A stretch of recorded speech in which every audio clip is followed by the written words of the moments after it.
Hi, boys and girls. Today we are going to read the story of Snowflake Bentley.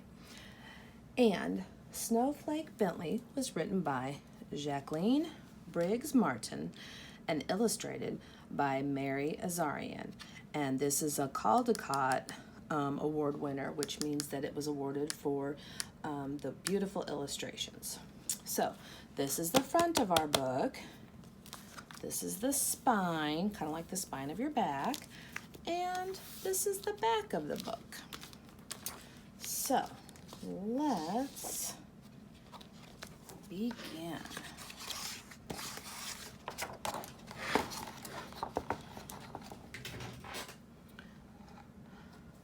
In the days when farmers worked with ox and sled and cut the dark with lantern light, there lived a boy who loved snow more than anything else in the world.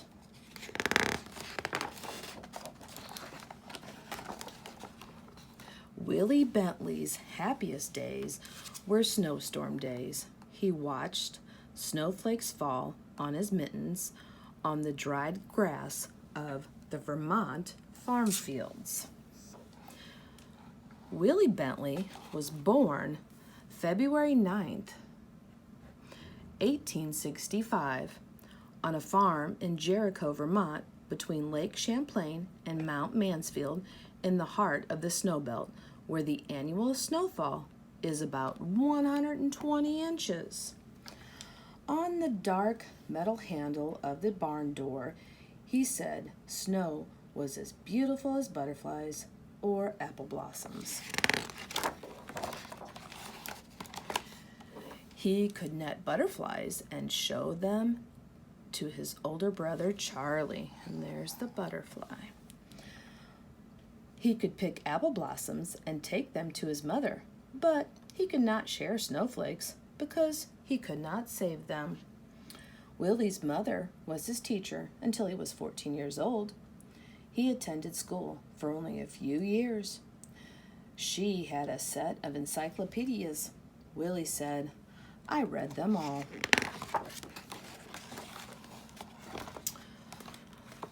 When his mother gave him an old microscope, he used it to look at flowers, raindrops, and blades of grass.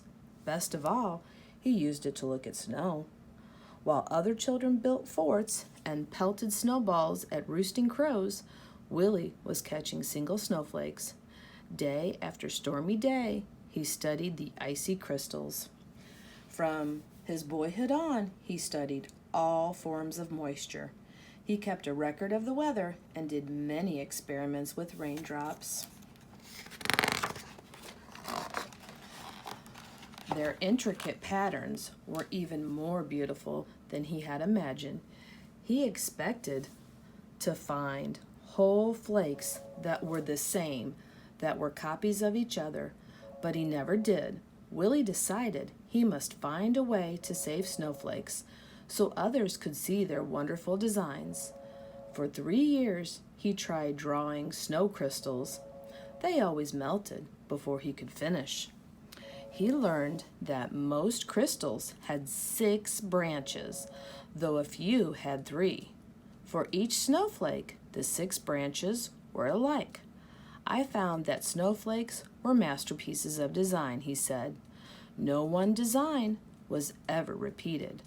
When a snowflake melted, just that much beauty was gone without leaving any record behind." Starting at age 15, he drew 100 snow crystals each winter for 3 winters. There he is drawing.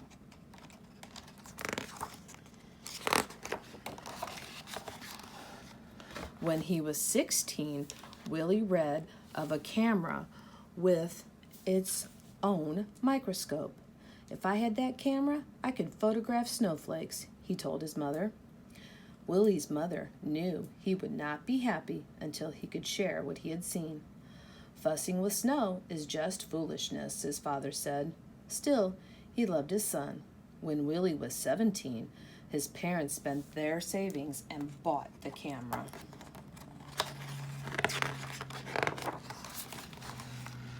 The camera made images on large glass negatives.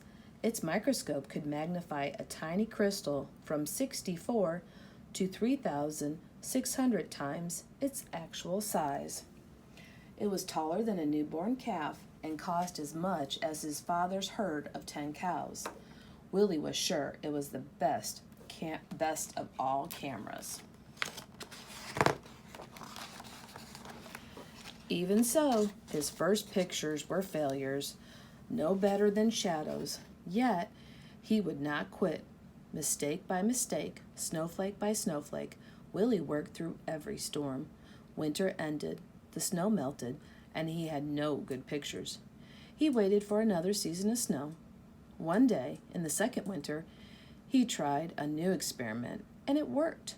Willie had figured out how to photograph snowflakes. Now, everyone can see the great beauty in a tiny crystal, he said. Willie's experiments, he used a very small lens opening, which let only a little light reach the negative, but he kept the lens open for several seconds, up to a minute and a half. And there's his camera and his photograph. He learned too that he could make the snow crystals show up more clearly by using a sharp knife to cut away all the dark parts of the negative around the crystals. This etching meant extra hours of work for each photograph, but Willie didn't mind. But in those days, no one cared. Neighbors laughed at the idea of photographing snow. Snow in Vermont is as common as dirt, they said. We don't need pictures. Willie said the photographs would be his gift to the world. While other farmers sat by the fire or rode to town with horse and sleigh, Willie studied snowstorms. He stood at the shed door and held out a black tray to catch the flakes. There he is, catching snowflakes. He learned that each snowflake begins as a speck, much too tiny to be seen. Little bits, molecules of water, attach to the speck to form its branches. As the crystal grows, the branches come together and trap small quantities of air. Many things affect the way these crystal branches grow. A little more cold, a bit less wind, or a bit more moisture will mean different shaped branches. Willie said that was why, in all his pictures, he never found two snowflakes alike. When he found only jumbled broken crystals, he brushed the tray clean with a turkey feather and held it out again. He waited hours for just the right crystal and didn't notice the cold. If the shed were warm, the snow would melt. If he breathed on the black tray, the snow would melt. If he twitched a muscle as he held the snow crystal on the long wooden pick, the snowflake would break. He had to work fast or the snowflake would evaporate before he could slide it into place and take its picture. Some winters, he was able to make only a few dozen good pictures. Some winters, he made hundreds. The best snowstorm of his life occurred on Valentine's Day in 1928. He made over 100 photographs during the 2-day snowstorm. He called the storm a gift from King Winter. Willie so loved the beauty of nature. He took pictures in all seasons. In the summer, his nieces and nephews rubbed the coat hangers with sticky pitch from spruce trees. Then Willie could use them to pick up spider webs jeweled with water drops and take their pictures. On fall nights, he would gently tie a grasshopper to a flower so he could find it in the morning and photograph the dew-covered insect. Willie's nieces and nephews lived on one side of the farmhouse that Willie shared with his brother Charlie. Willie often played the piano as they sang and shared stories and games with them. There he is with the grasshopper and the flowers. But his snow crystal pictures were always his favorite. He gave copies away or sold them for a few cents. He made special pictures as gifts for birthdays. He held evening slideshows on the lawns of his friends Children and adults sat on the grass and watched while Willie projected his slides onto a sheet hung over a clothesline. Many colleges and universities bought lantern slide copies of his photographs and added to their collections each year. Artists and designers used the photographs to inspire their own work. He wrote about snow and published his pictures in magazines. He gave speeches about snow to faraway scholars and neighborhood skywatchers. "You are doing a great work," said a professor from Wisconsin. The little farmer came to be known as the world's expert on snow, the Snowflake Man. But he never grew rich. He spent every penny on his pictures. Willie said there were treasures in snow. "I can't afford to miss a single snowstorm," he told a friend. "I never know when I will find some wonderful prize." Other scientists raised money so Willie could gather his best photographs in a book. When he was 6 years old, Willie's book, His Gift to the World, was published. Still, he was not ready to quit. Even today, those who want to learn about snow crystals begin with Wilson Bentley's book, Snow Crystals. By 1926, he had spent $15,000 on his work and received $4,000 from the sale of photographs and slides. Less than a month after turning the first page on his book, Willie walked 6 miles home in a blizzard to make more pictures. He became ill with pneumonia and never got better.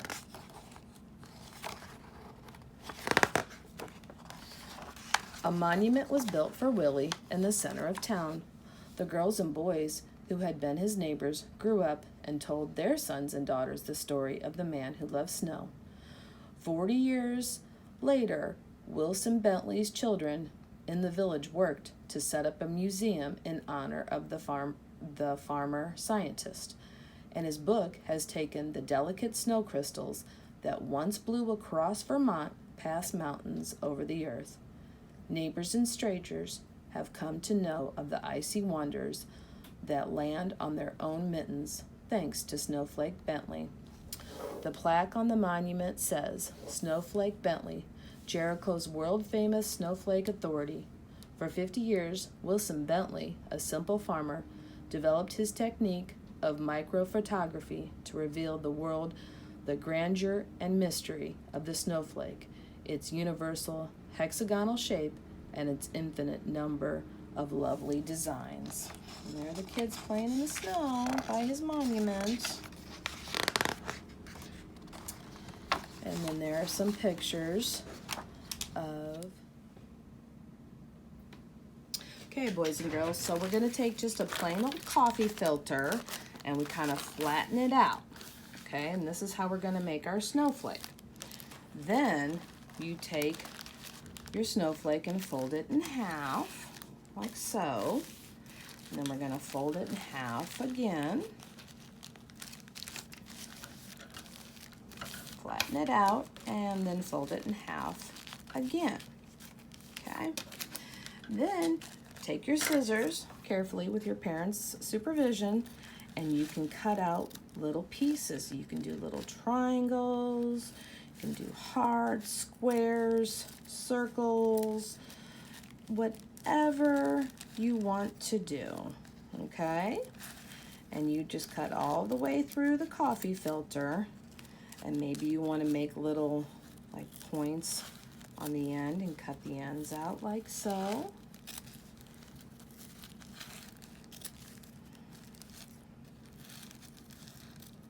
Okay, then when you're done, you carefully unfold it so you don't rip it, and you have a beautiful snowflake.